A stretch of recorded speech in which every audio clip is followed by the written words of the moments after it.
The lights dim and a hush falls over the crowd.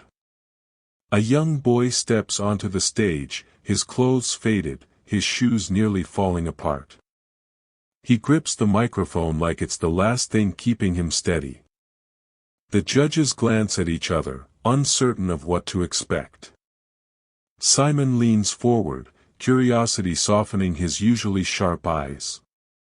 The boy takes a deep breath, whispering under his breath, "This one's for you, Dad." The guitar starts to play the opening chords of Hotel California, and the moment his voice breaks the silence, the entire hall freezes. His voice is raw, like pain turned into melody. Every note trembles with the memory of hunger, loss, and love. You can feel the ache of someone who has lived too much too soon. By the chorus, the audience is standing, tears streaming. The boy doesn't sing the song, he bleeds it. The lights glisten in his eyes as he holds the last note longer than expected, trembling but unbroken. When it ends, there's complete silence before an explosion of applause. One judge wipes his eyes, saying softly, "That wasn't a performance. That was a prayer." The boy smiles weakly, looks up, and whispers into the mic, "I promised him I'd sing here one day." Backstage, chaos surrounds him, reporters, flashing lights, voices calling his name. But the boy isn't looking for fame. He's staring down at a torn photograph of his father, a street musician who taught him everything before illness took him away. His father's last words still echo in his heart, "Son, if you ever sing for the world, sing from your scars." The boy worked small jobs to survive, washing dishes, sweeping streets, saving coins until he could afford a one-way bus ticket to the audition. When someone asks him why he chose Hotel California, he says quietly, "It was the last song my father played before he went to sleep forever." His voice cracks, but there's pride in it.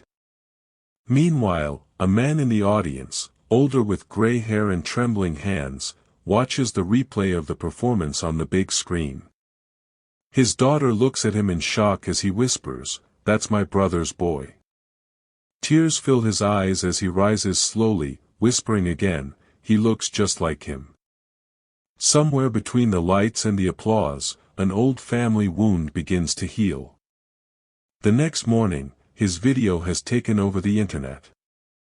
Millions watch, and comments flood in from around the world. His voice feels like sunlight through tears. "This healed something in me I didn't know was broken." But the boy doesn't know. He's in a homeless shelter, sitting quietly with his broken phone and his father's photograph. When someone taps his shoulder, he looks up to see one of the judges standing there with cameras behind him.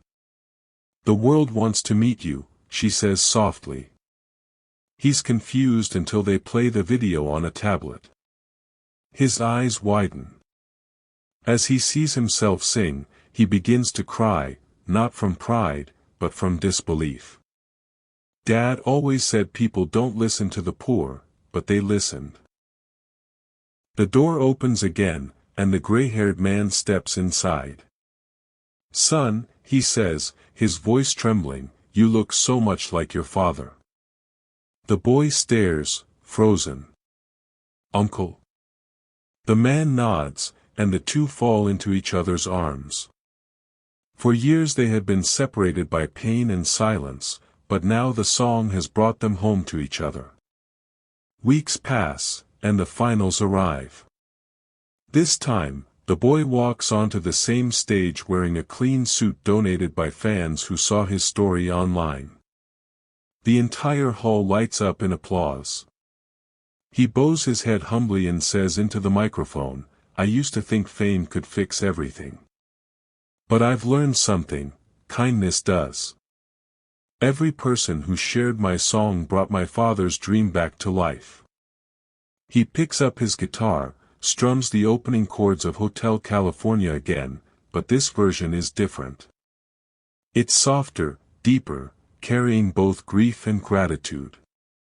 Midway through, he adds his own verse, a promise to his father, thanking him for every lesson, every sacrifice.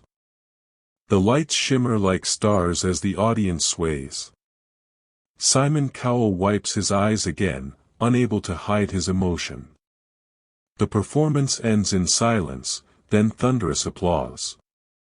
The boy looks up and whispers, "We made it, Dad." His uncle walks up to the stage, carrying an old guitar. It's the one his father once played. He sets it beside him.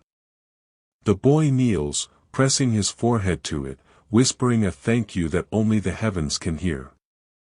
Months later, the fame has settled, but his soul hasn't changed. He walks to a quiet street corner, the same kind his father used to play on. Children gather, drawn by his gentle voice. He strums that same guitar, now repaired, its wood glowing in the sunlight. A little girl asks, "Mister, why do you sing here if you're famous now?" He smiles softly. Because dreams aren't about money. They're about meaning. A man walking by recognizes him. "Aren't you that boy who made the judges cry?" The boy laughs, shaking his head. "No, sir. I'm just my father's son." He starts to play Hotel California again, the chords dancing through the breeze. There's no camera, no stage, just pure humanity. The music drifts into the sky as the screen slowly fades to black. His voice echoes one last time, gentle and eternal. Sometimes the smallest voice reminds the world what love sounds like.